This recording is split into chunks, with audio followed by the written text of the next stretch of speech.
Hey, it's Kim Commando Today, your daily podcast to keep you up to date with all things digital and beyond.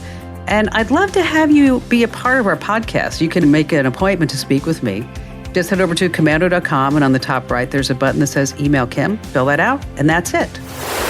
Let's kick things off with something fun. Now, imagine if you won the lottery. What would you do with all that cash? Now you can get a lotto ticket all from the comfort of your home. That's right. In some states, it's legal for you to actually buy tickets online through an app. You have to use an app like Jackpot or lotto.com. Here's how they work. They buy official tickets for you from authorized retailers all over the world.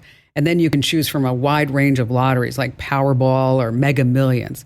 Now, the apps don't charge any monthly subscription fees, sign-up fees, or any fees if you win. Now, the only costs you can expect are service fees to fund your account. Then they're going to actually secure your physical ticket while giving you a digital copy of that ticket within the app. And by the way, if you can't afford to pay for one of those online DNA kits, just post on your social media accounts that you won the lottery, and in minutes, you're going to find out who all your relatives really are. And on that happy note, welcome, ladies and gents, to the Kim Commando Show. It's the largest, it's the biggest, it's the best show about all things digital. I'm, of course, Kim Commando, here with you once again. And you can catch my award-winning show on over 420 top stations throughout the United States. And if streaming is more your style, just want to search for Commando in your much-loved radio app, and there you're going to find me there. And if you're in the mood for a break and you want a fancy podcast, head over to commando.com. And you want to keep an eye out for that bright yellow button that says the Commando Community, and click that and you can have a seamless commercial-free experience. And a big hello goes out to all of our listeners in the Army, the Navy, the Air Force, the Marine Corps, the Coast Guard, and the Space Force in 175 different countries who are joining us on the American Forces Network Radio. And our T-Mobile Unlimited listener line is now open at 1-888-825-5254 is the way to join us. And just a reminder, you can always drop me your questions right on the website. I read every single note that you guys and gals send me. Just hit that button that says Email Kim. All right, every single day I check out at least 30 different websites to make sure that we are both up to date on everything that's happening in the tech world. And here are 5 things that you need to know right now. And contrary to popular belief, you should not fall asleep when you're driving your Tesla. That's right. To drive your Tesla on autopilot, you have to keep your hands on the wheel. Then the car has some alerts to make sure that you're paying attention. If you ignore the alerts, the system disengages, and then you have to go back to driving your car the old-fashioned way with your hands on the wheel and your foot on the gas and the brake.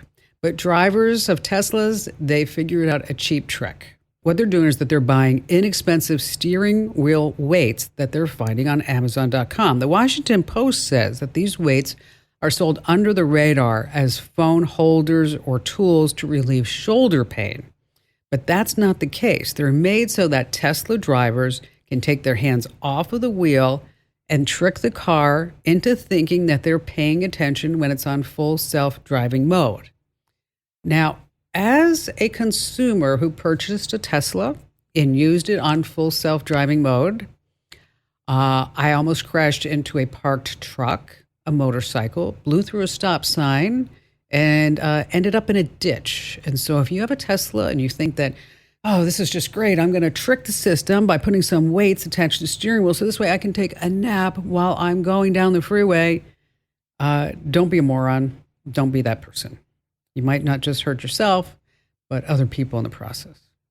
Moving on to number 2, some Google Calendar enhancements came out this past week. We use it all the time here at the Commando Radio Ranch. And first up, you can now schedule paid appointments with Google Calendars. That means if you're a yoga teacher and you want to make some money by doing remote yoga classes or in person, you can do it directly with Google at no cost. Yes, I said Google is not going to be charging you. All you have to do is start accepting payments through Google Calendar, connect your Stripe account to it, and whether you're a regular user or an admin in a workspace, you can connect, set your own cancellation and refund policies, and Google has no say in that. So why is Google doing this for free? Well, because of competition out there, and also, data tracking. Yeah, we both know that. Next, they also made it easier for us to schedule meetings because there's nothing more annoying and aggravating than that email string going back and forth, right? Saying, is Tuesday good for you? No, I can't do Tuesday, but I can do Wednesday. I can't do Wednesday, but I can do Friday. Okay, we're into next week. Yeah. Okay. So now you can offer free times for your guests right through the invite. Number 3 in our list of 5 things that you need to know. This is really something. I read about this in the Washington Post. I'm trying to get the writer of this story on this show with us because we print a lot of stuff, right? Legal documents, tax papers, job offers. Well, popular printing products and services, they don't really promise to keep what you print with them confidential. Like Canon, their privacy policy says that they can collect all sorts of stuff from you, your files, your images, your descriptions, even your metadata. And they don't come clean about whether they share that content of the documents you print and what they do with that. So the Washington Post also found that when you print a document at FedEx, UPS, or Staples, that you really have to read the fine print. Their policies say that they can use whatever you print for advertising or share it with unnamed third parties. Whoa, right? FedEx's printing services policy mentions collecting user uploaded information. And if you print your stuff at Staples, they can store personal data, including copy and print materials. Okay. Does the data tracking ever stop? Nope. All right, moving on to number 4. If you're in the market for an EV, listen up, because there's been this major push for all of us to buy an electric car. And so the manufacturer said, we better start making EVs. Okay. Many dealerships have a backlog of 92 days, 3 months worth of EVs just ready to sell. They used to struggle to keep these EVs in stock, but not anymore. Take the Ford Mach-E. When it was first released in 2022, more than 80% of the inventory sold within the first 30 days. Now, that number dropped to 27%, even as they doubled all the inventory. A report from Autoblog Mag says that Ford's targeting EV production of 600,000 vehicles this year. Whoa, that's crazy. They're losing $58,000 on every EV it sells. Isn't that just ridiculous? They must be getting government subsidies. That's the only thing I was thinking. But what this means to you, if you want an EV, you may be able to go down to the dealership and negotiate a smoking deal. And finally, this, coming in at number 5, this is incredible to me. I mean, if there's anything that I hate doing when you get off a flight is going down, getting your luggage, and then going to get that rental car. Well, imagine if you could get the car delivered to you. Well, I know you can do that now, but this one has a twist, a tech twist. It's called the Halo car. So as you get settled into your hotel, Airbnb, Vrbo, whatever it is that you can go on the website, go on the app, and you say, yeah, okay, I would like to rent Hyundai or whatever it may be. And then all of a sudden the car gets delivered to you. There's nobody in the car. Somebody at Halo's HQ is actually piloting the car to get it to you. And then when you're there, you open the car up by using the app. There's probably a QR code or something like that. But isn't that crazy? Again, it's only happening in Las Vegas right now. You know, Sin City, we all know, is Las Vegas. But do you know what Den City is? Do you know what Den City is? Mass over volume. That's right. Little math trick for you.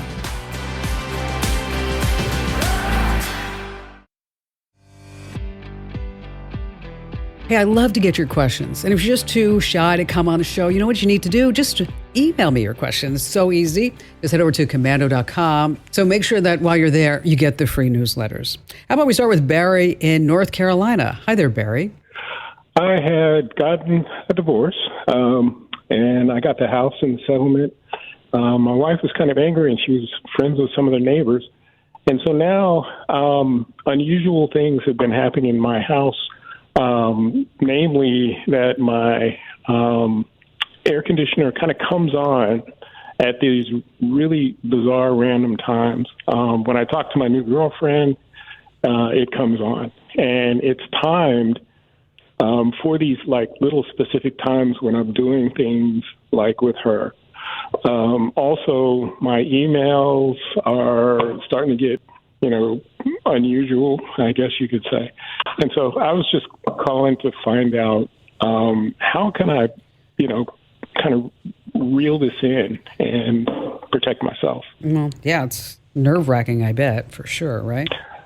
A little. Yeah. All right. So first of all, I just got to tell you, like a Nest thermostat going on and off at weird times might seem unusual, but But that's how they work, is that it's a learning thermostat. So it's not uncommon for it to start adjusting settings on its own. Okay. So it learns from your behaviors, your preferences, when you're at home, when you're not at home. And so it can create this automatic cooling and heating schedule. And it may not necessarily be a hack. I just want to put that out there, that within your Nest thermostat settings, that there is a place for you to do a whole reset. So it will forget every schedule that it ever learned. And so you can start from scratch. So that's the first thing I would do. Okay. And while you're there, change the password. If you can set up, I don't know how old it is, you can set up any type of two-factor authentication on the Nest account. Do that as well. I will. Now, when you guys split up and you got the house, did you change the router? No. I have the same router. The same router. So what I want you to do is do a factory reset on the router. Gotcha. And so this way we're going to cut off any paths inside that house that she may have. Okay. And so you also want to change the name of the Wi-Fi network and also change the Wi-Fi password. Now, like you said, she's friends with the neighbors, and who knows if she's going over the neighbor's house or whatever it is. There are ways that you can actually hide the Wi-Fi network. So instead of it saying like, this LAN is my LAN, or the name of my network is FBI surveillance van, just because I thought that was funny, is that unless somebody actually knows the name of the network, they don't even see it. So it depends how far you want to take this. Okay. But conceptually, if you haven't changed the password to the router, and if maybe some remote access was turned on the router, then she can still have a full path in there. So that's why we want to make sure that we reset the whole router. If the router's old, maybe it's worth buying a new one at this point. But if you don't need to, just make sure you do a whole factory reset and change the password and do all that other good stuff. Okay. Okay, I could do that. Now, about your email, what's strange in there? I'm getting emails that they tell me the exact things in my house, where they are, and it's kind of, like you said, unnerving, because I'll pick something up, I'll put it down, then I'll get kind of a quick email that says, hey, it's, in such and such a, or it'll suggest that it's in such and such a place. And I'm like, I didn't tell anybody. There's nobody here. Or I'm sorry, you put something down, like a cup of coffee or what? Yeah, so I would have like a specific bottle of like shaving cream. So I would pick it up, put it down, and then suddenly I'd get, I'd check my email quite a bit for work, and I would get suggestions on my email that, hey, you're, like Old Spice or whatever it was is now in such and such a corner or something like that. Ooh, that is weird. That's weird. Yeah. That's weird. So you need to look for some hidden cameras too.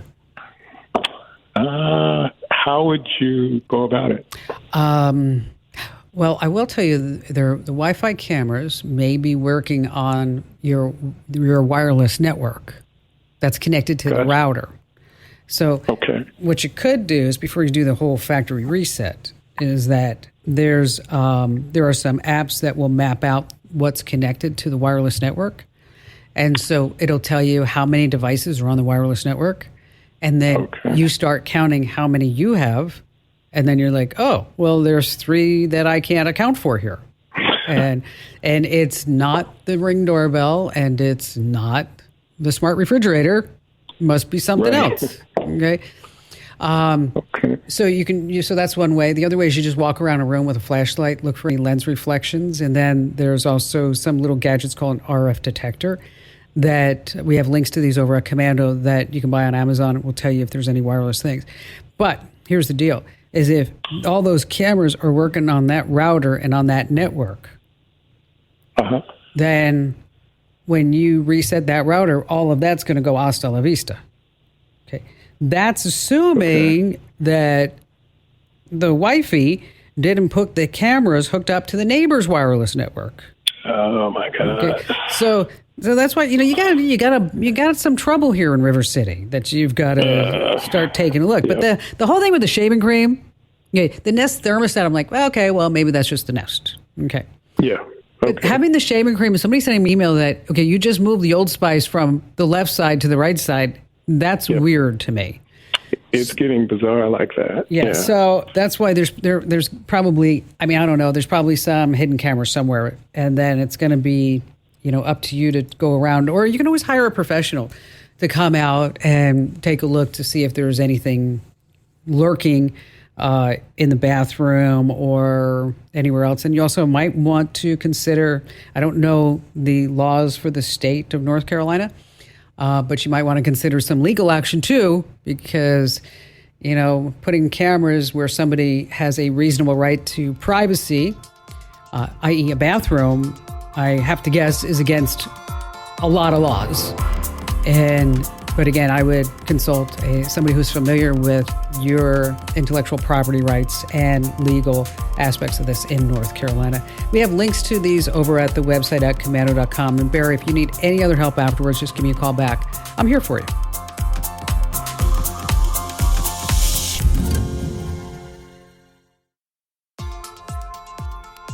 All right, coming up in just a few minutes, hiding your email address is super smart if you care about your privacy. And then later on, a question from our listener mail.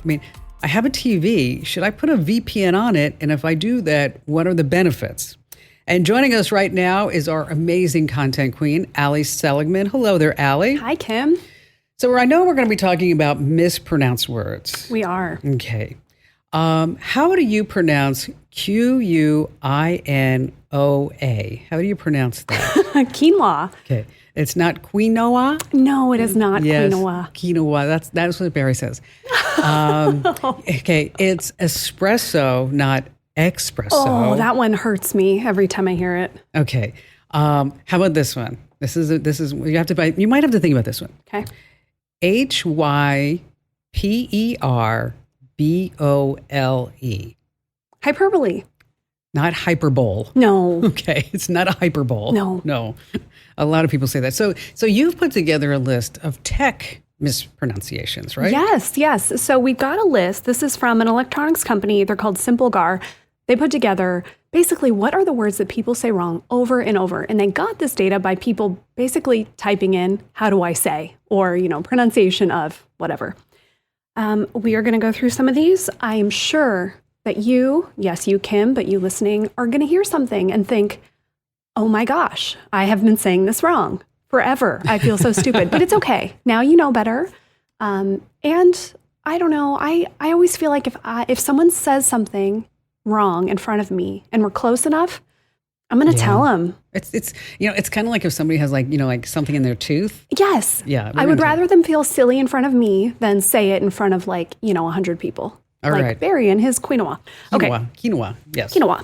Let's start with some basic consumer tech terms. This is an operating system. I say it as Linux. What about you, Kim?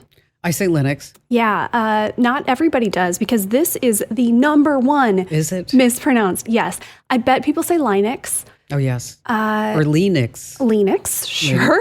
Like Kleenex, Linux. Oh, yeah. Sure, Kleenex. Mm-hmm. Next on the list, I have a hard time saying one is right or wrong. Certainly I have a preference, but I think this is one where, people are going to battle it out. Kim, do you say GIF or GIF? I say GIF. I do. I say GIF. I'm glad we represent both sides of it yes. here. As our IT genius John has told me 1 million times, the creator of this file type said it's GIF. Yes. I respectfully disagree. It's because it's a G, like gift, GIF, right? It should be that, GIF. Okay, now let me ask you one. Okay. Because I get email from people every once in a while, and they'll say, Kim Commando, you're mispronouncing this word. Okay. DATA. Oh, this is a tough one. I think this is another one where it's really your preference. I think I'm a data person. I'm a data person too, but but people tell me I should say dot or DAH, like data. Data. No, I can see data, but Data. or data. Data, not Yeah. data. I'll whatever. accept either. Yeah. I think those people have too much time on their hands if they're Exactly. emailing you with that. This is, I guess, not that shocking. It's on the top mispronounced list because in other countries they say this differently. Wi-Fi. Here we say Wi-Fi. In some places they say wifey. They say weefy. I unfortunately can't take anyone saying weefy seriously, so let's stick with Wi-Fi. Yeah, like Wi-Fi, it's like that should be like a Nerf gun or something like that. Or a Nintendo game. Yes, Yeah. exactly. Yeah. Better yet. Oh, I have heard someone say this wrong in real life, and I cringed deeply, but held it in. Meme is the correct pronunciation. It is not Mimi. Mimi. It is not mem. Mem. I've heard mem. Yeah, I've heard them all, and it's meme. Meme. Once yes. and for all. Okay, when you are clearing out the blank on your computer, it's not the cache. It's not. Cache. Cache sounds like a name. No, it's the cache. Cache. I know extra letters, but it's just the cache. Okay, this one, you might be, I don't know, getting yourself confused with this because there's a couple ways to do it. It's all caps SQL. Now, this is a computer term. You might see it and think like, what the heck do I do with that? You have two options. You can say the letters, and that's fine, SQL. You can also say SQL. Anything else, don't. No. No. Sequel. Yeah. Yes. This list also contains, I love this, a bunch of tech companies. And there's one that I'm going to poke fun at you about, Kim, because I know you don't say it very well. But Oh, no. yeah, Nice. first on the list, though, is Samsung. And I can't figure out, how are people saying Samsung wrong? Samsung. Samsung. Samsung. Okay. So the Samsung. wrong emphasis on the wrong syllable. Yes. There. Okay. Next on the list is Huawei. We know this one because my old phone was a Huawei because you have told me my way or the Huawei a million times. The one that, Kim, I know I've heard you say, how do I even say that, is Xiaomi. Oh, yes. It's a tough one. Xiaomi. It's Xiaomi. And that's just not something we have in English. It's a Chinese word. So I'll give you a pass on that. Xiaomi. I'll remember that now. Yes. Now, we were going over this list, our IT geniuses, and we came up with some more that weren't on this list, but I bet a lot of people say wrong, and I've heard people say wrong. On your computer, you can flash the BIOS. It is not the BIOS. It's not the BIOS.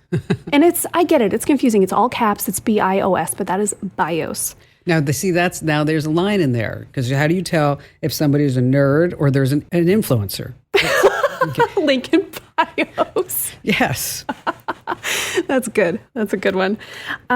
Okay, this one. So wireless chargers, there's a standard called QI. Do you know how to say that, Kim? I just learned this one. QI? I just say QI. No, it's Qi.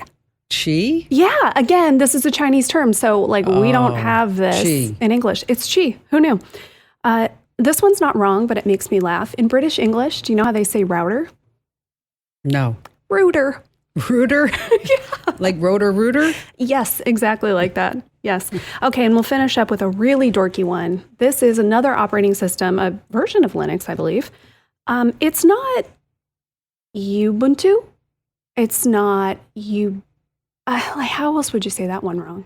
Ubuntu or Ubuntu. Ubuntu. Ubuntu. Yeah. Yes, and this one is Ubuntu. Yes. So if you ever see that, it's the word with way too many U's in it. Yeah. Ubuntu. Yes. Yes. There we go. Okay, I have one. Okay. How would you pronounce this? PSEUDOCODE. So PSEUDOCODE. Pseudocode? Yes, pseudocode.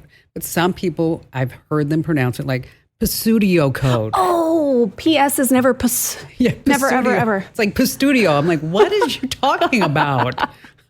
What is that? Where'd that come from? Oh, another, not a tech word, but another one that I hear wrong quite often, foliage. It is foliage. It is not foliage. It is, I know that there's that I in there. It looks like foil. It's foliage. I promise Like you. spoilage. Yes. Okay. Yes. Just like Foliage. that. Yes. Yeah. Okay. I have one more I'm going to leave you with. Okay. What did Super Mario's French teacher say when Mario mispronounced the word for friend? What did Super Mario's French teacher say when Mario mispronounced the word for friend? Okay. It's Hami Mario. I know, that was bad. Beautiful. All right, so I'm certain that we're going to put all these up sometime on the website or in our newsletters because you don't want to miss our newsletter. Tell them why they just need to get the newsletters already. Because in less than 5 minutes a day, you can read this thing and you know what is going on in the tech world. You also read a lot of stuff that will make your friends, your boss, your family, your girlfriend, your boyfriend, the person on Tinder think you are way smarter. And yeah, you don't have anything to lose. Plus, it's free. Yes, it's free. It's absolutely free. That's right. So you want to sign up right now over at getkim.com. That's getkim.com. That was fun. Allie. Good job. That was fun. All right, think about your email address, right? You just can't just go willy-nilly and handing it out because before you know it, you're just overloaded with all this spam. So there are some ways that you can still keep your email address and keep it private, but still sign up for things. Like, for example, with Gmail. Gmail has its own way of keeping your email address hidden by using aliases. And the way that it works is that you have your username at gmail.com. So you could say your username, put a plus sign, and then whatever it is. So maybe it's the Commando newsletters, or maybe it's an app, or whatever you're signing up for, some freebie across the web. And see, when you get the mail in Gmail, anything after that plus sign, Google just ignores. But here's the smart thing, is you can set up filters. So if it's plus Commando newsletters, they all go into the Commando newsletter folder. And then at some point, it's not going to be us, maybe it's an app, where they sell your email address, you know exactly who it is because suddenly you start getting email with that particular address. So again, the whole way to do it is you put your email address and then plus and then whatever it is at gmail.com when you're signing up. Now, Apple has something called Hide My Email, and I've been using this a lot. It's really super easy. And when you have it enabled, it can actually just give you an iCloud address that you can use temporarily. Then there are also ways that you can get burner addresses, and there's also something called Iron Vest that will also hide any email. It costs $6 a month, but I don't know if you really need it because you can just use that Gmail trick that I was telling you about. For links to all of this, just hit the website over at commando.com.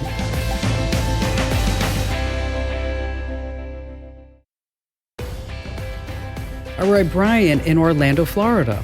Hi, Kim, and thank you for being so kind and taking the call and helping all of us in the electronic tech community to learn and do better. Thank you so much. Oh, my honor and my pleasure, Brian. After all, I don't know a lot about finance, so I definitely don't want to do that. Okay. Big stock picks is not my idea of a good time at all. So how can I lend a hand? Well, I've been hearing these reports around the country about lithium battery fires, and I heard about that bike shop in New York where people died. It's very concerning to me, when we have electronic equipment and batteries and bikes and scooters and things like that. And I heard that these fires are hard to put out, so you have to be really cautious. Even the firefighters say they got to put a lot of water on it, and home fire extinguishers can't put them out. So I heard that a solution maybe to charge your batteries safely is to get a timer so you don't overcharge them, overheat them. But I'm wondering, is there a particular type of timer that might be better than others for this function or quality, or would they all be about the same and having a timer is better than having no timer? Well, very good point. I'm glad that you gave me a call. Yes, tragedy in that fire in New York. And e-bikes are going on fire, and they are very difficult to put out because some of these have really big honking batteries.